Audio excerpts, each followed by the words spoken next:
Births Mrs Meek, of a Son. By Charles Dickens. My name is Meek. I am, in fact, Mr. Meek. That son is mine and Mrs. Meek's. When I saw the announcement in the Times, I dropped the paper. I had put it in, myself, and paid for it, but it looked so noble that it overpowered me. As soon as I could compose my feelings, I took the paper up to Mrs. Meek's bedside. "Maria Jane," said I allude to Mrs. Meek, "you are now a public character. We read the review of our child, several times, with feelings of the strongest emotion, and I sent the boy who cleans the boots and shoes, to the office for 15 copies. No reduction was made on taking that quantity. It is scarcely necessary for me to say, that our child had been expected. In fact, it had been expected, with comparative confidence, for some months. Mrs. Meek's mother, who resides with us, of the name of Bigby, had made every preparation for its admission to our circle. I hope and believe I am a quiet man. I will go farther. I know I am a quiet man. My constitution is tremulous, my voice was never loud, and, in point of stature, I have been from infancy, small. I have the greatest respect for Maria Jane's mamma. She is a most remarkable woman. I honor Maria Jane's mamma. In my opinion she would storm a town, single-handed, with a hearth broom, and carry it. I have never known her to yield any point whatever, to mortal man. She is calculated to terrify the stoutest heart. Still, but I will not anticipate. The first intimation I had, of any preparations being in progress, on the part of Maria Jane's mamma, was one afternoon, several months ago. I came home earlier than usual from the office, and, proceeding into the dining room, found an obstruction behind the door, which prevented it from opening freely. It was an obstruction of a soft nature. On looking in, I found it to be a female. The female in question stood in the corner behind the door, consuming sherry wine. From the nutty smell of that beverage pervading the apartment, I have no doubt she was consuming a second glassful. She wore a black bonnet of large dimensions, and was copious in figure. The expression of her countenance was severe and discontented. The words to which she gave utterance on seeing me, were these: "Oh, get along with you, sir, if you please, me and Mrs. Bigby don't want no male parties here." That female was Mrs. Prodgit. I immediately withdrew, of course. I was rather hurt, but I made no remark. Whether it was that I showed a lowness of spirits after dinner, in consequence of feeling that I seemed to intrude, I cannot say. But, Maria Jane's mamma said to me on her retiring for the night, in a low distinct voice, and with a look of reproach that completely subdued me, "George Meek, Mrs. Prodgit is your wife's nurse." I bear no ill will towards Mrs. Prodgit. Is it likely that I, writing this with tears in my eyes, should be capable of deliberate animosity towards a female, so essential to the welfare of Maria Jane?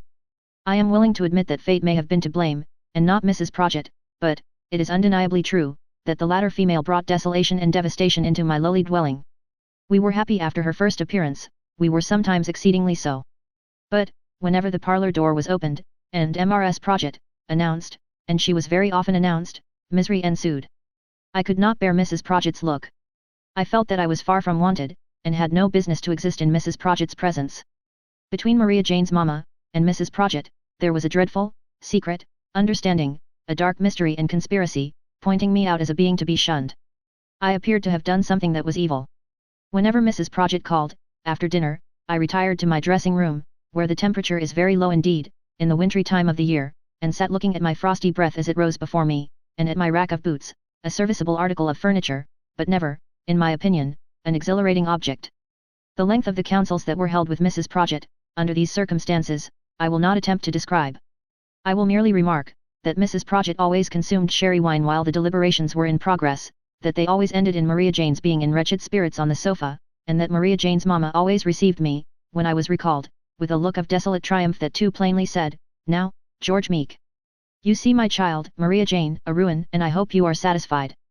I pass, generally, over the period that intervened between the day when Mrs. Prodgit entered her protest against male parties, and the ever-memorable midnight when I brought her to my unobtrusive home in a cab, with an extremely large box on the roof, and a bundle, a bandbox, and a basket, between the driver's legs.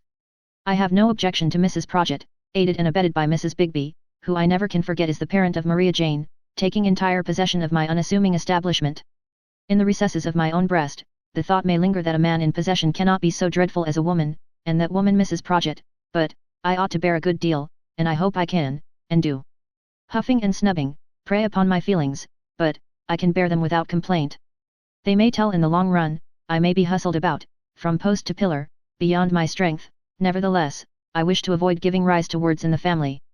The voice of nature, however, cries aloud in behalf of Augustus George, my infant son. It is for him that I wish to utter a few plaintive household words. I am not at all angry, I am mild, but miserable. I wish to know why, when my child, Augustus George, was expected in our circle, a provision of pins was made, as if the little stranger were a criminal who was to be put to the torture immediately, on his arrival, instead of a holy babe? I wish to know why haste was made to stick those pins all over his innocent form, in every direction. I wish to be informed why light and air are excluded from Augustus George, like poisons. Why, I ask, is my unoffending infant so hedged into a basket bedstead, with dimity and calico, with miniature sheets and blankets, that I can only hear him snuffle, and no wonder, deep down under the pink hood of a little bathing machine, and can never peruse even so much of his lineaments as his nose. Was I expected to be the father of a French roll, that the brushes of all nations were laid in, to rasp Augustus George? Am I to be told that his sensitive skin was ever intended by nature to have rashes brought out upon it, by the premature and incessant use of those formidable little instruments? Is my son a nutmeg, that he is to be grated on the stiff edges of sharp frills? Am I the parent of a muslin boy, that his yielding surface is to be crimped and small-plated? Or is my child composed of paper or of linen, that impressions of the finer getting-up art, practiced by the laundress, are to be printed off, all over his soft arms and legs, as I constantly observe them? The starch enters his soul, who can wonder that he cries? Was Augustus George intended to have limbs, or to be born a torso? I presume that limbs were the intention, as they are the usual practice. Then, why are my poor child's limbs fettered and tied up? Am I to be told that there is any analogy between Augustus George Meek and Jack Sheppard? Analyze castor oil at any institution of chemistry that may be agreed upon, and inform me what resemblance, in taste, it bears to that natural provision which it is at once the pride and duty of Maria Jane to administer to Augustus George. Yet, I charge Mrs. Prodgett, aided and abetted by Mrs. Bigby, with systematically forcing castor oil on my innocent son, from the first hour of his birth. When that medicine, in its efficient action, causes internal disturbance to Augustus George, I charge Mrs. Prodgett, aided and abetted by Mrs. Bigby, with insanely and inconsistently administering opium to allay the storm she has raised. What is the meaning of this? If the days of Egyptian mummies are past, how dare Mrs. Prodgett require, for the use of my son, an amount of flannel and linen that would carpet my humble roof? Do I wonder that she requires it? No. This morning, within an hour, I beheld this agonizing sight. I beheld my son, Augustus George, in Mrs. Prodgett's hands, and on Mrs. Prodgett's knee, being dressed. He was at the moment, comparatively speaking, in a state of nature, having nothing on, but an extremely short shirt, remarkably disproportionate to the length of his usual outer garments. Trailing from Mrs. Prodgett's lap, on the floor, was a long narrow roller or bandage, I should say of several yards in extent. In this, I saw Mrs. Prodgett tightly roll the body of my unoffending infant, turning him over and over, now presenting his unconscious face upwards, now the back of his bald head, until the unnatural feat was accomplished, and the bandage secured by a pin, which I have every reason to believe entered the body of my only child. In this tourniquet, he passes the present phase of his existence. Can I know it, and smile? I fear I have been betrayed into expressing myself warmly, but I feel deeply. Not for myself, for Augustus George. I dare not interfere. Will anyone? Will any publication? Any doctor? Any parent? Anybody? I do not complain that Mrs. Prodgett, aided and abetted by Mrs. Bigby, entirely alienates Maria Jane's affections from me, and interposes an impassable barrier between us. I do not complain of being made of no account. I do not want to be of any account. But, Augustus George is a production of nature, I cannot think otherwise, and I claim that he should be treated with some remote reference to nature. In my opinion, Mrs. Prodgett is, from first to last, a convention and a superstition. Are all the faculty afraid of Mrs. Prodgett? If not, why don't they take her in hand and improve her? P.S. Maria Jane's mamma boasts of her own knowledge of the subject, and says she brought up 7 children besides Maria Jane. But how do I know that she might not have brought them up much better? Maria Jane herself is far from strong, and is subject to headaches, and nervous indigestion. Besides which, I learn from the statistical tables that 1 child in 5 dies within the first year of its life, and 1 child in 3, within the 5th. That don't look as if we could never improve in these particulars, I think. P.P.S. Augustus George is in convulsions.